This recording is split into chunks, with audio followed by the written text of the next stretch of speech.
ಅಂದ್ರೆ ಏನು ಇಷ್ಟ ತಿಳ್ಕೊಬೇಕಮ್ಮ. ಇವತ್ತು BMW, ಆಡಿ, ಬೆಂಚ ಇಂಥ ಕಾರ್ನಾಗ ದೊಡ್ಡ ದೊಡ್ಡ IT BT ಕಂಪ್ನಿಯವ್ರು ಅಡ್ಡಾಡ್ತಾರಲ್ಲ, ಇನ್ನು 10 ವರ್ಷ ಬಿಟ್ಟರೆ ಯಾವನು 10 ಎಕರೆ ಹೊಲ ಐತಿ ಅವನ ಹೆಲಿಕಾಪ್ಟರ್ನಾಗ ಅಡ್ಡಾಡುವಷ್ಟ್ರ ಮೆಟ್ಟಿಗೆ ತಾಕತ್ತು ಬರ್ತೈತಿ. ಹೀಗಾಗಿ ರೈತರಾಗಿರ್ತಕ್ಕಂಥವ್ರು ಹೊಲ ಮಾರ್ಕೋಬಾರ್ದು, ಕಂಡದ್ದಕ್ಕೆಲ್ಲ ಕೊಡಬಾರ್ದು. ಹಾಗಾಗಿ ನಿಮ್ಮ ಹೊಲಗಳನ್ನು ನೀವು ಜಾಕಿ ಮಾಡ್ಕೊರಿ, ಹೊಲದ ಫಲವತ್ತತೆಯನ್ನು ಉಳಿಸ್ಕೋರಿ. ಅಂದಾಗ ನಮ್ಮ ಬೀಜ ಪರಿವರ್ತನೆ ಇವೆಲ್ಲವೂ ಬದಲಾಗ್ತಾವೆ ಅನ್ನುವಂಥದ್ದು. ಹಂಗಾಗಿ ನಮ್ಮ ರೈತರಿಗೆ ಒಂದಿಷ್ಟು ಸರಿಯಾದ ಸಮಯಕ್ಕೆ ಮತ್ತು ನೀವು ಸಹಿತ ಸಣ್ಣ ಪುಟ್ಟ ವಿಷಯಕ್ಕೆ ಯಾರೂ ಹಗ್ಗ ತೆಗೆದುಕೊಂಡು ಹೋಗಬಾರ್ದು ಹೊರಗೆ. ರೈತರ ಆತ್ಮವಿಶ್ವಾಸ ಬರಬೇಕು. ಎಷ್ಟು ಆತ್ಮವಿಶ್ವಾಸ ಇರಬೇಕು ಅಂದ್ರೆ ಹೇಳಕ್ಕೆ ಚಂದ ಆಕೈತಿ, ನಮಗೂ ಗೊತ್ತಾಕೈತಿ. ಕಷ್ಟ ಯಾರಿಗಿಲ್ಲ ಜಗತ್ತಿನಾಗ, ಇಬ್ಬರಿಗಿಲ್ಲ. ಒಬ್ಬ ಸತ್ತಾನ, ಇನ್ನೊಬ್ಬ ಹುಟ್ಟಿಲ್ಲ. ಇವರಿಬ್ಬರು ಬಿಟ್ಟರೆ ಜಗತ್ತಿನಾಗ ಎಷ್ಟು ಮಂದಿ ಆದ್ರೆ ಹುಟ್ಟರಿಗೆ ಕಷ್ಟ ಬರತ್ತಾವ. ಹಾಗಾಗಿ ರೈತರಾಗಿರ್ತಕ್ಕಂಥವ್ರು ಎಷ್ಟು ಇರಬೇಕಂದ್ರೆ ಸ್ಟ್ರಾಂಗ್ ಇರ್ಬೇಕಂದ್ರೆ ಬೇಕಾದಷ್ಟು ಬಂದ್ರೂ ಸಹಿತ ಕರೆಯಾದ ಸಮಯ ಬಂತು ಅಂದರೆ, ಸರಿಯಾದ ಸಮಯಕ್ಕೆ ಬೆಳೆ ಬಂದಾಗ ಆ ಬೆಳೆಗೆ ತಕ್ಕಂಗೆ ಬೆಲೆ ಬಂತಂದರೆ ಕರ್ನಾಟಕ ಸರ್ಕಾರಕ್ಕೆ ರೊಕ್ಕ ಕೊಡುವಷ್ಟು ಮಟ್ಟಿಗೆ ದೊಡ್ಡವ್ರು ಅಕ್ಕಾರ ನಮ್ಮ ನಾಡಿನ ರೈತರು. ಅದಕ್ಕಾಗಿ ಆ ರೈತರ ಬಗ್ಗೆ ನಿಮಗೆಲ್ಲರಿಗೆ ಕಾಳಜಿ ಇರಬೇಕು. ಯಾಕಂದ್ರೆ ನೀವೆಲ್ಲ ರೈತ ನಾಯಕರಾಗಿರೋದ್ರಿಂದ ನಿಮಗೆಲ್ಲ ತುಡಿತೈತಿ, ನಿಮ್ಗೆ ವಯಸ್ಸೈತಿ, ಜನ ನಿಮ್ಮನ್ನು ತಲೆಯಾಗಿ ಇಟ್ಕೊತೈತಿ. ಸಾಮಾಜಿಕ ಜೀವನದಾಗ ಕೆಲಸ ಮಾಡೋದು ಅಂತಂದ್ರೆ ಮನೆಗಾಗಿ ಕೆಲಸ ಮಾಡಿದ್ರೆ ಜಸ್ಟ್ ಮೊಬೈಲ್ ಫೋನ್ಯಾಗ ಪ್ರೇಮ್ನಾಗ ಇರ್ತೀವಿ ನಾವು. ಮನೆಗಾಗಿ ಕೆಲಸ ಯಾರು ಮಾಡ್ತಾರೆ ಅವ್ರ ಮನೆಯಾಗಿನ ಫೋಟೋ ಪ್ರೇಮದಾಗಿರ್ತಾರೆ. ಮನೆ ಬಿಟ್ಟು ಸಮಾಜದ ಕೆಲಸ ಮಾಡೋರು ಯಾರು ಇರ್ತಾರೆ ಅವರು ಸಮಾಜದ ಹೃದಯದ ಪ್ರೇಮದೊಳಗಿರ್ತಾರೆ ಅನ್ನುವಂಥದ್ದನ್ನು ಉಣಿಸೋದ್ರಿ. ಕದ ಹಾಕ್ಕೊಂಡು ಉಣ್ಣವ್ರಲ್ಲ ನಾವು ಭಾರತ ದೇಶದವರು. ಕದ ತೆರೆದು ನೀ ತಿರ್ಕೊಂಡು ಬಂದರೂ ಸಹಿತ 4 ಮಂದಿ ಕರ್ಕೊಂಡ ಉಣ್ಬೇಕನ್ನುವಂಥ ಸಂಸ್ಕೃತಿ ಒಳಗೆ ಬದುಕವ್ರು ನಾವು. ಬರೀ ನಿಮ್ಮ ಮಕ್ಕಳಿಗೆ ಉಣಿಸಿದ್ರೆ ಬರೀ ತಾಯಿ ಅಕ್ಕಿರಿ. ಅದನ್ನು ಬಿಟ್ಟು ನೀವು ಯಾರು ಹಸಿವಾದಂಥ ಮಕ್ಕಳನ್ನು ಕರ್ಕೊಂಡು ಬಂದು ಅವ್ರು ಉಣಿಸಿದ್ರೆ ಅಂದರೆ ಜಗತ್ತಿನ ಮಹಾತಾಯಿ ಅಕ್ಕಿರಿ ಅನ್ನುವಂಥದ್ದನ್ನು ತಾವು ತಲೆಯಾಗಿಟ್ಕೊಳ್ಬೇಕಾಗ್ತದೆ. ಅದಕ್ಕೆ ದ್ವೇಷದಿಂದ ಗುದ್ದಿ ಹೋಗುವಂಥದ್ದು ನಮ್ಮ ಸಂಸ್ಕೃತಿ ಅಲ್ಲ. 4 ಮಂದಿ ಮನಸ್ಸು ಗೆದ್ದು ಹೋಗುವಂಥ ಸಂಸ್ಕೃತಿ ಒಳಗೆ ನಾವೆಲ್ಲ ಇರೋರು. ಹಾಗಾಗಿ ದಾಡಿ ಬಿಟ್ಟವನ್ನ ತಲೆಯಾಗಿನ ಕೂದಲ ಬಿಟ್ಟವನ್ನ ನೋಡಿ ನಾನಂದೆ ನೀ ಯಾಕೆ ಹಿಂಗೆ ಬಿಟ್ಟು ಅಂತ ಕೇಳಿದ್ರೆ ಅವ ಏನು ಅನ್ಬೇಕು, ಅದ್ರ ನಿಮ್ಗೆ ಗೊತ್ತಿಲ್ಲ ಅಂದ ಹೋಗಿದ್ದ ಮೊದಲು ಹೋಗಿನ ಅವ್ರ ಊರಿಗೆ. ಅವ ದಾಡಿ ಬಿಟ್ಟಿದ್ದು ನನಗೆ ಹೆಂಗೆ ಗೊತ್ತಾಗಬೇಕದು. ಎಷ್ಟು ಹೇಳಿದ ಕೂಡಲೇ ನಾ ಅಂದೆ ಯಾಕೆ ಬಿಟ್ಟಿಪ್ಪ ದಾಡಿ ಅಂತ ಕೇಳಿದ್ರೆ ಅವ ಅಂದ ಅಲ್ಲಿ ಹೊಕ್ಕ ನೋಡ್ರಿ ಆ ಮಗನ ತೆಗೆದ ಏನು ತೆಗಿಬೇಕಂತ ಮಾಡೀನಿ ರೀ ಅಂದವ. ಎಷ್ಟು ದ್ವೇಷ ತುಂಬ್ಕೊಂಡನಪ್ಪ ಅಂದ್ಯಾನು. ಅವ್ನು ತೆಗೆದು ನೀ ಏನು ಮಾಡಾವದಿ ಅಂದ್ಯಾನು. ಅವ ಏನು ಅನ್ಬೇಕು ಅದಕ್ಕೆ, ಅವ್ನು ತೆಗೆದ್ರ ರೀ ಅವ್ನು ತೆಗೆದು ನಾನು ಶಬ್ದ ಮಾಡೀನಿ ಅಂದ. ಅವಾಗ ಒಂದ ಮಾತು ಹೇಳಿದೆ, ಅಲ್ಲೂ ದಾಡಿ ತೆಗೆದಕ್ಕೆ ಅವನು ತೆಗೆದಕ್ಕೆ ಏನು ಫರಕ್ ಐತಪ್ಪ. ಅವನು ತೆಗಿಯಬೇಕನ್ನೋದಾದ್ರೆ ಕತ್ತಿ ತೊಗೊಂಡು ಅವ್ನ ತಲೆಯಾಗಿ ಯಾಕೆ ತೆಗಿತೀವೋ, ನಿನ್ನ ತಲೆಯಾಗಿಂದ ಅವ್ನು ತೆಗೆದು ಹೋಗೋದು ಬಿಡು, ಅವ ಅಲ್ಲೇ ಹೋದಂಗೆ ಆಕೈತೆ ಅಂತ ಇಷ್ಟು ಹೇಳಿದ್ದೆ ಅವಂಗೆ. ಅದು ತಲೆಯಾಗಿಂದ ತೆಗಿಬೇಕೆ ಹೊರತಾಗಿ ತಲೆ ತೆಗೆದು ಹೋಗುವಂಥ ಜಾಯಮಾನದಾಗ ನಾವು ಹೋಗಬಾರ್ದು. ಯಾವ ಬೇಡಾಗಿರುತ್ತೆ ಅಂತ ತಲೆಯಾಗಿಂದ ತೆಗೆದು ಬಿಡೋದಪ್ಪ.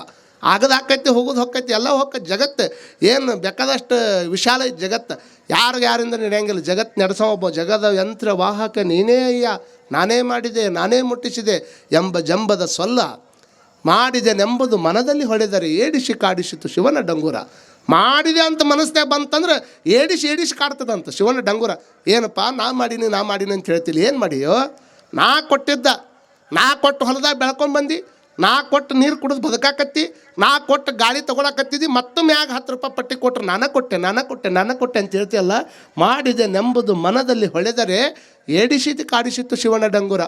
ಮಾಡಿದೆ ನೆನ್ನದಿರ ಲಿಂಗಕ್ಕೆ, ಮಾಡಿದೆ ನೆನ್ನದಿರ ಜಂಗಮಕ್ಕೆ, ಮಾಡಿದೆನೆಂಬುದು ಮನದಲ್ಲಿ ಇಲ್ಲದಿದ್ದಡೆ ಬೇಡಿತ್ತ ನೀವ ನಮ್ಮ ಕೂಡಲ ಸಂಗಮ ದೇವ.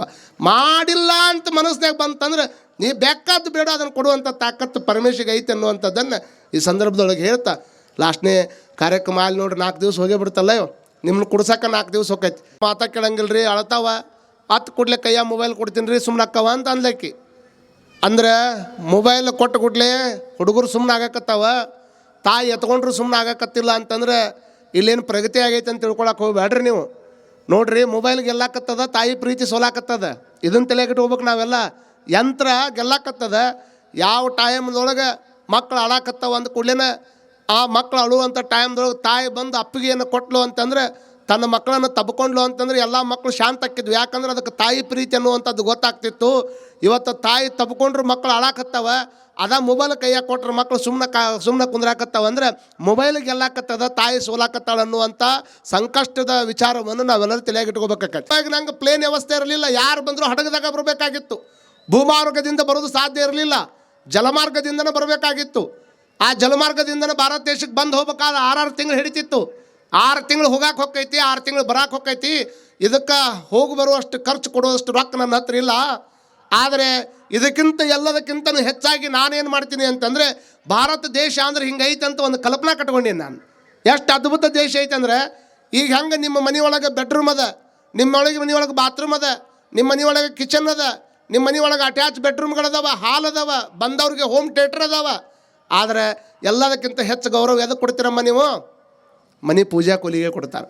ಪೂಜಾದ ಕೋಲಿ ಸಣ್ಣದ ಇರಲಿ, ಒಂದು ಫೋಟೋನ ಇರಲಿ, ಒಂದು ದೀಪನ ಇರಲಿ, ಆದರೆ ಮನೆ ಒಳಗೆ ಇಷ್ಟೆಲ್ಲ ಇದ್ರೂ ಸಹಿತ ಭಾಳ ಬೆಲೆ ಕೊಡೋದು ಎದಕ್ಕಪ್ಪ ಅಂತಂದ್ರೆ, ಮನೆ ಒಳಗಿರ್ತಕ್ಕಂಥ ಪುಟ್ಟ ಪೂಜಾ ಕೋಲಿಗಿನ ಹೆಂಗೆ ಬೆಲೆ ಕೊಡ್ತೀರಿ, ಅಖಂಡ ಜಗತ್ತನ್ನುವಂಥ ಮನೆ ಒಳಗೆ ಭಾರತ ದೇಶ ಅಂದರೆ ಅದು ಪುಟ್ಟ ಪೂಜಾ ಕೋಲಿ ಅಂತ ತಿಳ್ಕೊಂಡೆ ನಾನು. ಹಾಗಾಗಿ ಅಲ್ಲಿ ಹೋಗ್ಬೇಕಾದ್ರೆ ಭಾಳ ಶ್ರದ್ಧೆಯಿಂದ ಹೋಗ್ಬೇಕು. ಹೊಡ್ರಿ ಒಂದು ಅಭಿಮಾನದ ಚಪ್ಪಾಳಿ ನಮ್ಮ ದೇಶದ ಬಗ್ಗೆ ಹೊರದೇಶದಾಗಿರುವಂಥ ವ್ಯಕ್ತಿ ಹೇಳಿದ್ರು ನಾವು ಒಂದು ಚಪ್ಪಾಳಿನೂ ತಟ್ಟಂಗಿಲ್ಲ ಅಂದರೆ ಎಷ್ಟು ನಿರಾಭಿಮಾನಿಗಳಾಗಿ ಕೂತೀವಿ ಅನ್ನೋದು ವಿಚಾರ ಗೊತ್ತಾಗ್ತದೆ.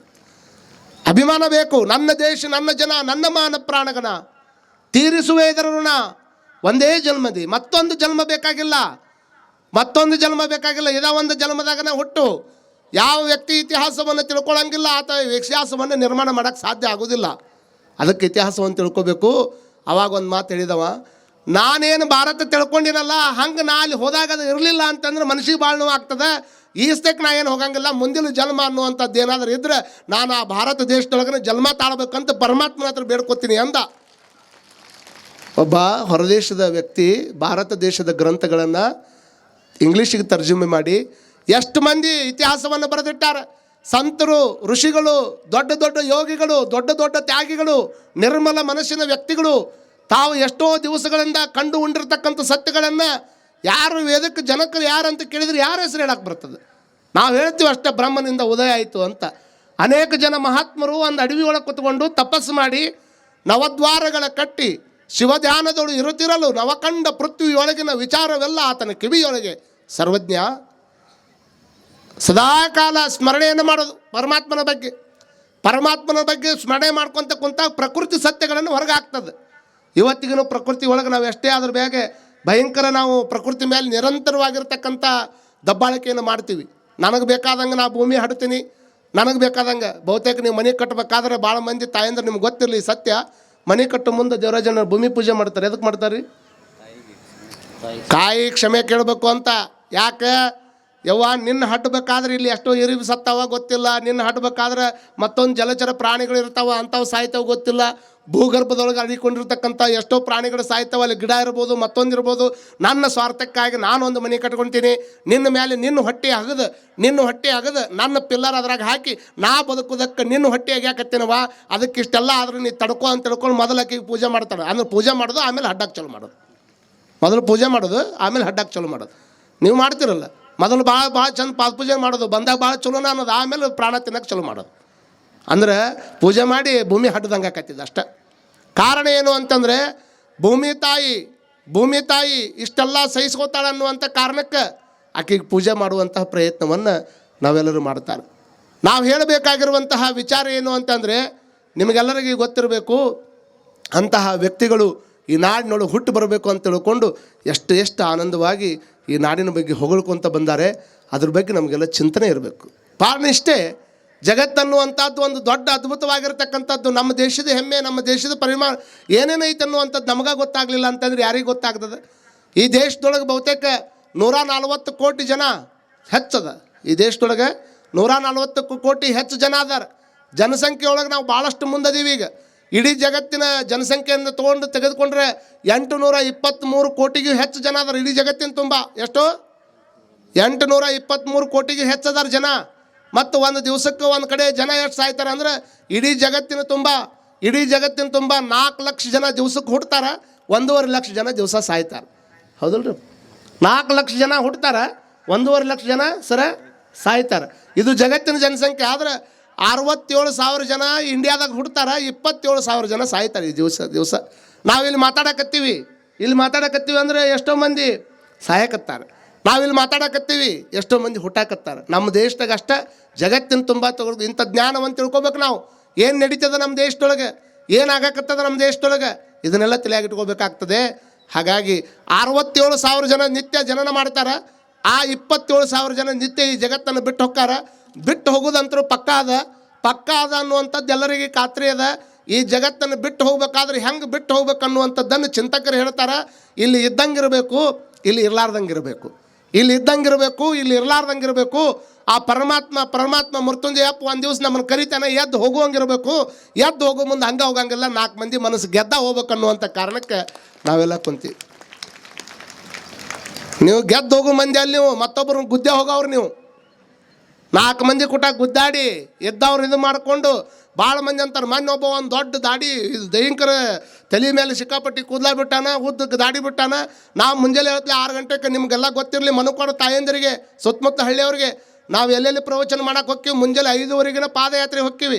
ಬಹುತೇಕ ಪಾದಯಾತ್ರೆ ಮುಂಜಾನೆ ಸಾವಿರ ಗಟ್ಟಲೆ ಜನ ಬೆನ್ನ ಹತ್ತುತ್ತೆ. ಅವ್ರು ಓಣ್ಯಾಗ ಬರ್ತಾರೆ ಸ್ವಾಮಿಗಳು. ಅಂದರೆ ಒಬ್ಬ ಕಾವಿ ಬಟ್ಟೆ ಹಾಕ್ಕೊಂಡು ಸ್ವಾಮಿಗಳು ಮನೆ ಓಣ್ಯಾಗ ಬರ್ತಾರೆ ಅಂತಂದ್ರೆ ಅವ್ರಿಗೆ ಎಷ್ಟು ಉಲ್ಲಾಸ ಅಂತಂದ್ರೆ, ಎಷ್ಟು ತಳಿರು ತೋರಣ ಕಟ್ಟಿರ್ತಾರೆ, ಎಷ್ಟು ಬಾಳಿ ದಂಟು ಕಟ್ಟಿರ್ತಾರೆ, ಎಷ್ಟು ಬಹುತೇಕ ಸೋಷಿಯಲ್ ಮೀಡಿಯಾದಾಗ ಭಾಳ ಮಂದಿ ನೋಡ್ತಿರ್ಬೋದು.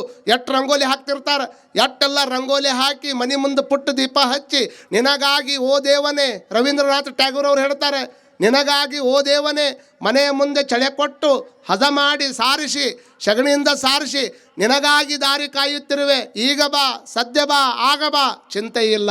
ನೋಡ್ರಿ ಅವರು ಹೇಳುವಂಥ ಮಾತು. ಈ ಜಗತ್ತಿನೊಳಗೆ ನೋಬೆಲ್ ಪ್ರಶಸ್ತಿಯನ್ನು ಇಲ್ಲಿವರೆಗೂ 900 ಮಂದಿ ತೊಗೊಂಡಾರ, 900 ಚಿಲ್ಲರ ಮಂದಿ ತೊಗೊಂಡಾರ. ನೋಬೆಲ್ ಪ್ರಶಸ್ತಿ ಅನ್ನುವಂಥದ್ದು ಭಾಳ ದೊಡ್ಡ ಪ್ರಶಸ್ತಿ ಜಗತ್ತಿನೊಳಗೆ. ಆ ನೋಬೆಲ್ ಪಾರಿತೋಷಕ ತೊಗೊಂಡು ಬಿಟ್ರೆ ಅದ್ರ ಬೆಲೆ ಎಷ್ಟೈತೆ ಅಂದ್ರೆ, ಪಾರಿತೋಷಕ ಪ್ರಶಸ್ತಿ ಕೊಡೋದ್ರ ಜೊತೆಗೆ 7.5 ಕೋಟಿ ರೂಪಾಯಿ ಪ್ರೈಸ್ ಐತೆ. ಅದಕ್ಕೆ 7.5 ಕೋಟಿ ರೂಪಾಯಿ ಒಂದು ಪ್ರೈಸ್ಗೆ ಒಬ್ಬನ ವ್ಯಕ್ತಿ ಅದನ್ನು ಸ್ಥಾಪನೆ ಮಾಡಿ ಹೋಗ್ಯಾನ. ನಾವು ಮಠದ ದತ್ತಿ ಅಂತ ತಿಳ್ಕೊಂಡು ಯಾರ ಹೆಸರನ್ನ 1 ಲಕ್ಷ ರೂಪಾಯಿ ಇಟ್ಟು ಅಂದ್ರೆ ವರ್ಷ ಅವ್ರ ಹೆಸರು ಹೇಳ್ಬೇಕು. ಆದರೆ ನೋಬೆಲ್ ಪಾರಿತೋಷಕ 7.5 ಕೋಟಿ ರೂಪಾಯಿ ಒಬ್ಬರಿಗೆ ಕೊಡ್ತಾರೆ. ಹಂಗೆ ಭಾಳ ಮಂದಿಗೆ ಅವ್ರು ವರ್ಷ ಪ್ರಶಸ್ತಿ ಕೊಡ್ತಾರೆ. ಅವ್ರು ಕೊಡುವಂಥ ಪದಕ 125 ಗ್ರಾಮ್ ಇರ್ತೈತೆ. ಅದು ಬಂಗಾರದ ಗ್ರಾಮ, 125 ಗ್ರಾಮ್. ಇಂಥವ್ರ ಜಗತ್ತಿನಾಗೆಲ್ಲ ಅವ ಮದುವೆ ಆಗಲಿಲ್ಲ.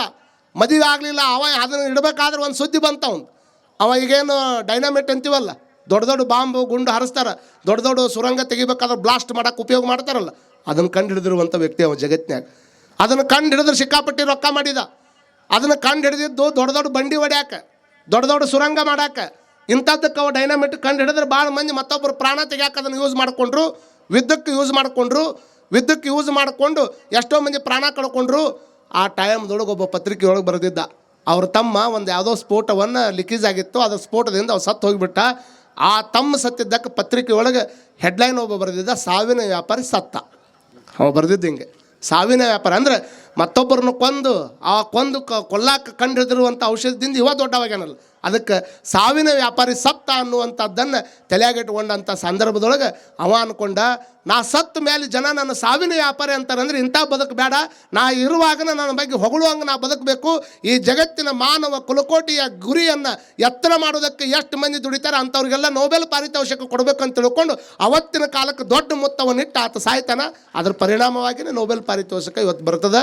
ಅದನ್ನು ಭಾಳಷ್ಟು ಮಂದಿ ಭಾಳ ಥರದ ರೀತಿಯೊಳಗೆ ಆಯೋಜನೆ ಮಾಡಿ. ಸಂವಿಧಾನದ ಪ್ರಕಾರ 6 ಧರ್ಮಗಳದಾವ. ಈ ದೇಶದೊಳಗೆ ಎಷ್ಟು ಜಾತಿಗಳದಾವ ಅಂತಂದರೆ ಸುಮಾರು ಸಂವಿಧಾನದ ಪ್ರಕಾರ 1109 ಜಾತಿಗಳದಾವೆ. ಸುಮಾರು 15,000 ಉಪಜಾತಿಗಳದಾವೆ. 15,000 ಉಪಜಾತಿಗಳದಾವೆ. ಇಲ್ಲಿ 24 ಭಾಷೆಗಳನ್ನು ಮಾತಾಡ್ತಾರೆ ನಮ್ಮ ದೇಶದೊಳಗೆ. ಬಹುತೇಕ ನಿಮಗೆಲ್ಲ ಗೊತ್ತಿರಲಿ, ಇಷ್ಟೆಲ್ಲ ಇರುವಂಥ ದೇಶದೊಳಗೆ ಇಷ್ಟೆಲ್ಲ ಇದ್ರೂ ಸಹಿತ ಈ ದೇಶವನ್ನು ಮೊಘಲರು 350 ವರ್ಷಗಳ ಕಾಲ ಆಳಿದರು.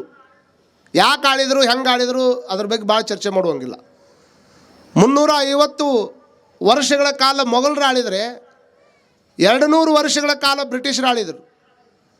ಬ್ರಿಟಿಷರು ಈ ಜಗತ್ತಿಗೆ ನಮ್ಮ ದೇಶಕ್ಕೆ ಬಂದಂಥ ಟೈಮ್ದೊಳಗೆ ಬ್ರಿಟಿಷರು ಎಷ್ಟು ಮಂದಿ ಬಂದಾರಂದರೆ ಕೇವಲ 10,000 ಮಂದಿ ಬಂದಾರ.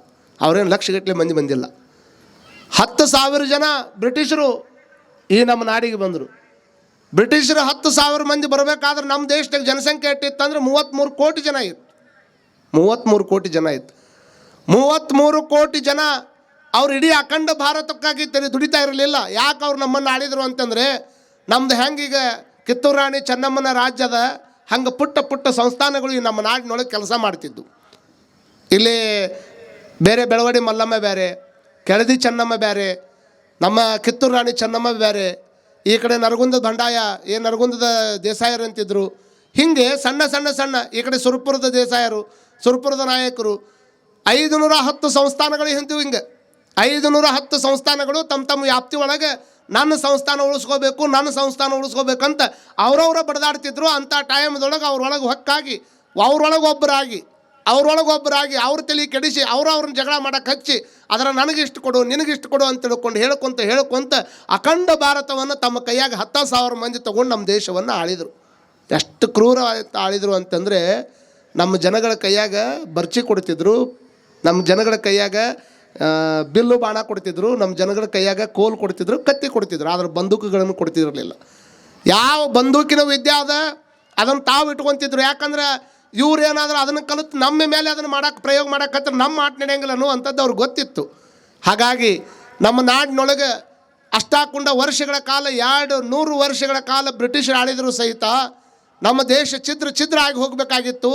ಅದರ ಮಧ್ಯದೊಳಗೆ ಫ್ರೆಂಚರು ಬಂದರು, ಪೋರ್ಚುಗೀಸರು ಬಂದರು, ಡಚ್ಚರು ಬಂದರು. ಇವರೆಲ್ಲರೂ ಬಂದ್ರೂ ಸಹಿತ ಭಾರತ ದೇಶ ಸಂಪತ್ತನ್ನು ಕೊಳ್ಳೆ ಹೊಡೆದ್ರೊಳಗೆ ನಂಬರ್ 1 ಆಗಿ ಎಲ್ಲರೂ ಕೊಳ್ಳೆ ಹೊಡೆದ್ರು. ಆದರೆ ಒಂದು ವಿಶೇಷತೆ ಏನು ಅಂತಂದರೆ ಭಾರತ ದೇಶದೊಳಗಿರ್ತಕ್ಕಂಥ ಭೌತಿಕ ಸಂಪತ್ತನ್ನು ಕೊಳ್ಳೆ ಹೊಡೆಯೋಕ್ಕಾಯ್ತೆ ಹೊರತಾಗಿ ಅವ್ರಿಗೆ ಆಧ್ಯಾತ್ಮದ ಸಂಪತ್ತನ್ನು ಕೊಳ್ಳೆ ಹೊಡೆಯೋಕ್ಕಾಗಲಿಲ್ಲ. ಇದು ಅಭಿಮಾನದ ಸಂಗತಿ ಅನ್ನುವಂಥದ್ದು. ಅಷ್ಟು ಅದ್ಭುತವಾಗಿರತಕ್ಕಂಥದ್ದು. ಬಹುತೇಕ 18ನೇ ಶತಮಾನದೊಳಗೆ ಒಬ್ಬ ಮ್ಯಾಕ್ಸ್ ಮುಲ್ಲರ್ ಅನ್ನುವಂಥ ಒಬ್ಬ ದೊಡ್ಡ ವ್ಯಕ್ತಿ, ಜರ್ಮನ್ ದೇಶದೊಳಗೆ ದೊಡ್ಡ ಚಿಂತಕ ಮ್ಯಾಕ್ಸ್ ಮುಲ್ಲರ್ ಅಂತ ಅವನ ಹೆಸರು. ಅವ ನಮ್ಮ ದೇಶದ ವೇದಗಳಂತೇನದವಲ್ಲ 4 ಭಾಗಗಳನ್ನು ಮಾಡ್ಯಾರ ಅವನು. ಯಜುರ್ವೇದ, ಸಾಮವೇದ, ಋಗ್ವೇದ ಅಂತ ತಿಳ್ಕೊಂಡು ಆ ಎಲ್ಲ ವೇದದ ಸಂಸ್ಕೃತ ಶ್ಲೋಕಗಳನ್ನು, ಪ್ರಾಚೀನ ಭಾರತದ ಇತಿಹಾಸದ ಗ್ರಂಥಗಳನ್ನು ಇಂಗ್ಲೀಷಿಗೆ ತರ್ಜುಮೆ ಮಾಡಿರ್ತಕ್ಕಂಥ ಪುಣ್ಯಾತ್ಮ ನೋಡ್ರಿ. ಅವ ಒಂದು ಸಲನೂ ಭಾರತ ದೇಶಕ್ಕೆ ಬಂದಿಲ್ಲ. ಆದರೆ ಭಾರತ ದೇಶದ ಎಲ್ಲ ಗ್ರಂಥಗಳನ್ನು ಇಂಗ್ಲೀಷಿಗೆ ತರ್ಜುಮೆ ಮಾಡಿ ಜಗತ್ತಿನ ಜನಕ್ಕೆ ಹಂಚುವಂಥ ಕೆಲಸ ಮಾಡ್ತಿದ್ದ. ಯಾರೋ ಒಬ್ಬರು ಕೇಳಿದರು, ನೀವು ಯಾವಾಗಾದರೂ ಭಾರತ ದೇಶಕ್ಕೆ ಹೋಗಿದ್ದೀರಾ ಅಂತ. ಯಾವಾಗಾದರೂ ಭಾರತ ದೇಶಕ್ಕೆ ಹೋಗಿದ್ದೀರಾ ಅಂತಂದಾಗ ಅವ ಅಂದ, ಇಲ್ಲ ನಾ ಹೋಗಿಲ್ಲ ಭಾರತಕ್ಕೆ ಅಂದವ. ಮತ್ತು ಭಾರತಕ್ಕೆ ಹೋಗ್ಬೇಕಂತ ಅನಿಸಿಲ್ಲ ನಿಮಗೆ ಅಂದಾಗ ಅವ ಅಂದಂತೆ, ನೀವೆಲ್ಲ ಅಭಿಮಾನ ಪಡಬೇಕು, ಸುಮ್ಮನೆ ಹಾಗೆ ಹುಟ್ಟೋದು ಹಾಗೆ ಸಾಯೋದು ಆಗಬಾರ್ದು ಅಂತ ಅಭಿಮಾನ. ಕೊಡಪ್ಪ, ಕೊಡು. ಈಗ 13 ಮಂದಿ ತೊಗೊಂಡಾರ ಭಾರತ ದೇಶದೊಳಗೆ. ಎಲ್ಲ ಇತಿಹಾಸ ಗೊತ್ತಿರಬೇಕು. ಇತಿಹಾಸ ಗೊತ್ತಿತ್ತು ಅಂತಂದ್ರೆ ಏನಾದರೂ ಮಾಡಕ್ಕೆ ಬರ್ತದೆ. ನಮ್ಮ ಮಕ್ಕಳಿಗೆ ಇಂಥವು ಹೇಳ್ಕೊಡಂಗಿಲ್ಲ. ನೀವು ಹೇಳ್ಕೊಡೋದು ಮಾವು ಬಂದ ನೋಡಿ ಓದಿ, ಈಗ ಅವನು ಓದಿತಾನ, ನಾಳೆ ನಿಮ್ಮನ್ನ ಓದಿತಾನ. ಬರೀ ಇದನ್ನು ಹೇಳ್ಕೊಡೋದು, ಮಾವು ಬಂದ ನೋಡಿ ಓದಿ, ಮಾವು ಬಂದ. ಸಂಸ್ಕಾರ ಅಂದ್ರೆ ಹೆಂಗೆ ಕೊಡಬೇಕು? ಸಂಸ್ಕಾರ ಕೊಡೋದಕ್ಕೂ ಭಾಳ ವಿಶೇಷ ಇರ್ತದೆ ನೋಡ್ರಿ.